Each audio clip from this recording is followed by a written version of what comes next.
Hello, good people. Welcome back to Global Happenings today. Betta Edu is still under investigation by the EFCC. She's still being investigated over the issue of 185 million naira. But then it seems as if she's going to get off the hook of EFCC uh, sooner than expected, based on some of the revelations that we have seen thus far, because it seems as though she actually adhered to the due process for approval and all of that. We're going to be looking at that detail as most of the key stakeholders are talking about that issue. And now, according to the news, the suspended minister, Dr. Betta Edu, currently facing investigation for an alleged 585 million naira fraud, is said to have meticulously followed existing due processes, according to a source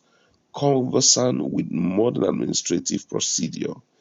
The source explained that senior officials of the ministry, notably Halima Shehu, who handled the entire process, seem to have disappeared from the controversy, describing the development as tactical maneuver and calling on President Bola Ahmed Tinubu to demand further clarification on the matter. Barrister Jim Ekpenyong, a concerned citizen, also told newsmen in Abuja on Sunday that the documents revealed that Edu's alleged involvement in a fund transaction request approved and executed into an Assistant Director Mrs. Bridget account was with sources from the ministry confirming adherence to financial regulation applicable to MDAs.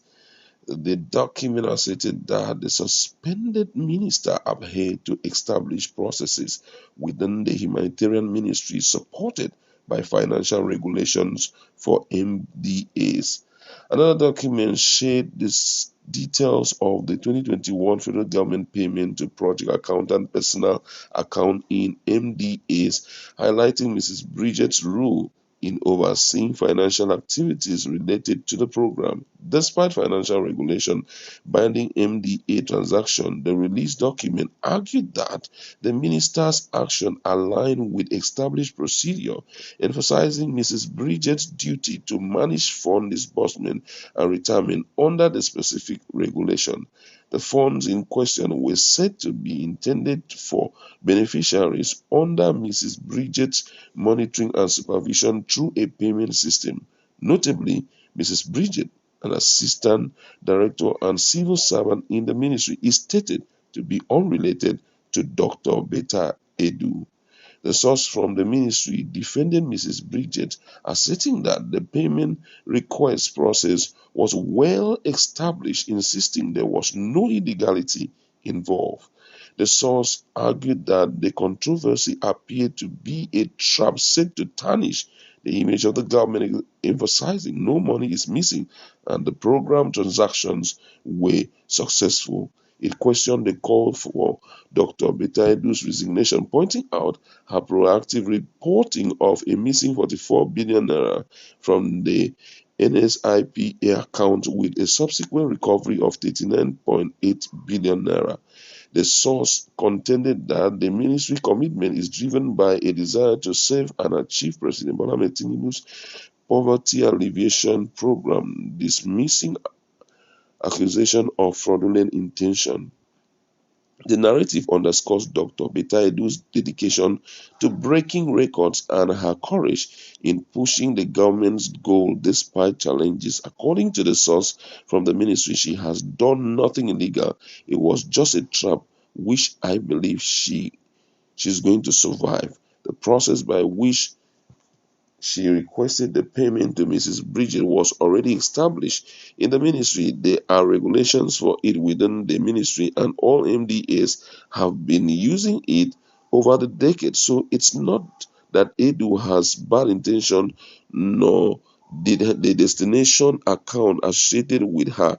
But I think some individuals just want to use her to embarrass the government. People that are after her position took advantage of the situation, and the target is to tarnish the image of the government. What people are ignoring is that Is money missing? No. Did the program carried out the transaction successfully? Yes. So why call for her head?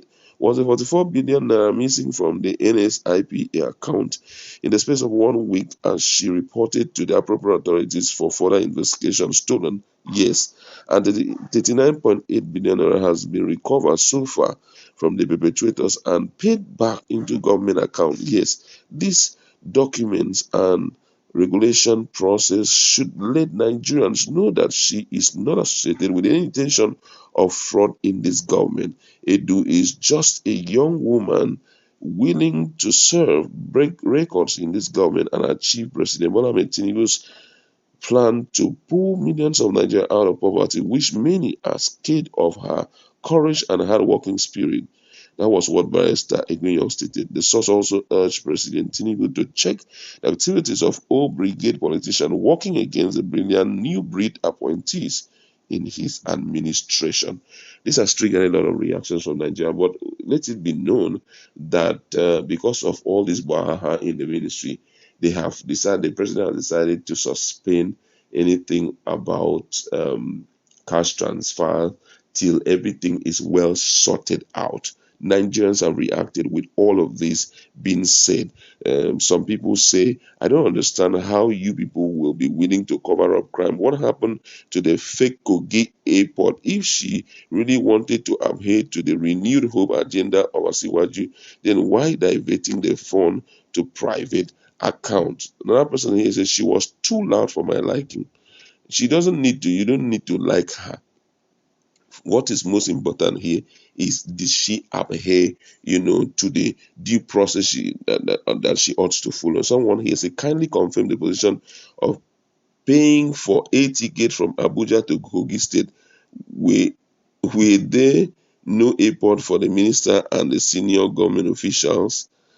Some other people here are talking. This one said the story is completely correct. For years, long before Betta Edu came on the scene, civil servant have been paying federal government money for projects into personal account. This breed corruption and still happen till date. Unfortunately, Mrs. Edu is being made scapegoat for corrupt practices prevalent at the civil servant. A lot of people are saying different things here, and I don't know how Bola Ahmed Tinubu will handle this issue. We know currently that it is with the EFCC, and EFCC, I feel they will do what is needful. But if you notice very well, President Bola Ahmed Tinubu has received enough accolades as it has to do with him kicking out Betta Edu. And with all of that, I strongly dispute even if EFCC will come out with something, with a report not indicting her that much, I still believe that the president will not want to bring her in again, so that he will not rekindle the issue of corrupt practices in his government. That's what we would like to leave.